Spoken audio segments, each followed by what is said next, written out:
Hello friends, welcome again. The topic which we will cover here is making decision on the basis of p-value method. What is p-value?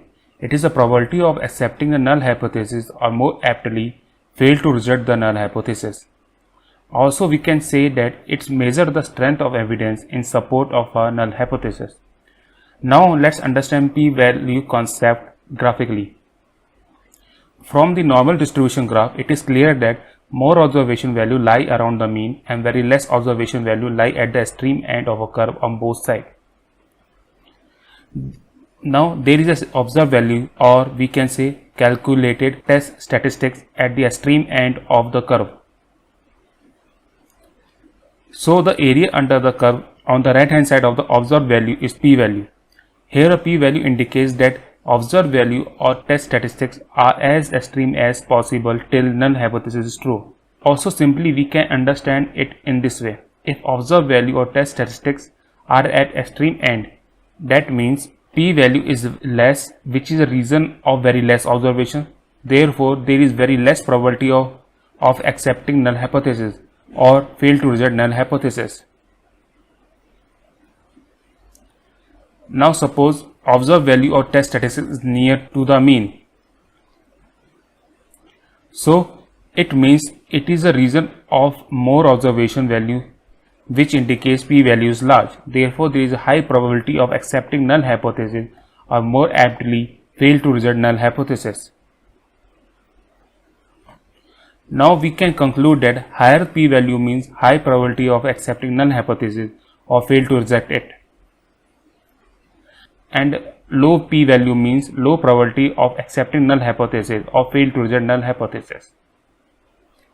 Now let's see p-value and alpha value. As you know that p-value is the probability of accepting or fail to reject null hypothesis, and alpha value is the probability of rejecting null hypothesis. Let's see the alpha value and p-value graphically.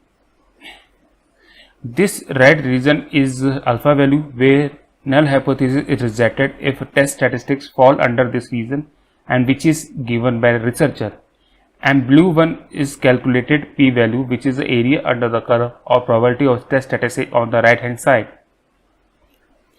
Now let's see the decision rule on the basis of calculated p-value and the given alpha value.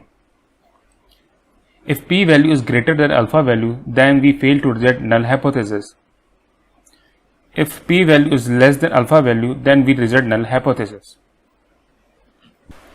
Now let's solve a question to understand p-value concept much better. Athlete claims that he can complete 100-meter race within 11 seconds. On an average, athlete have completed race in 11.05 seconds and have standard deviation of 0.15 seconds with sample size of 36. Take alpha equal to 0.05.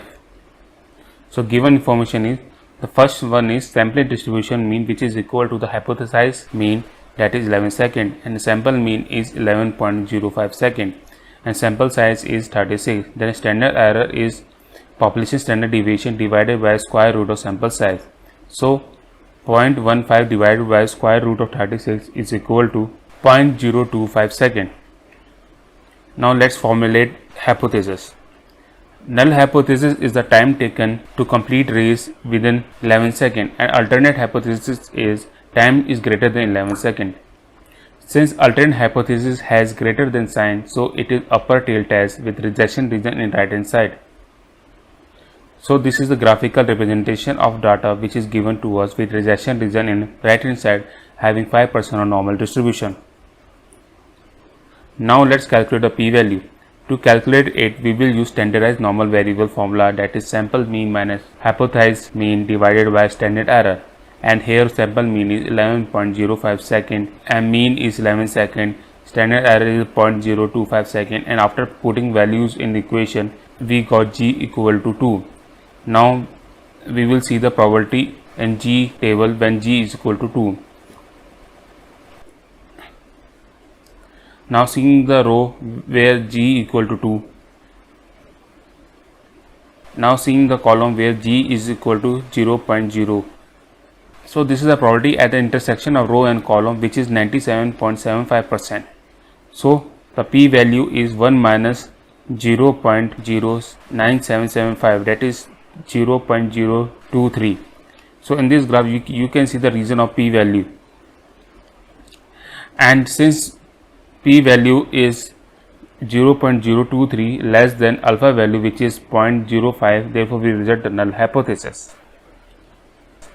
So this finishes our session on p value. I hope you have enjoyed it a lot. Thank you and happy learning.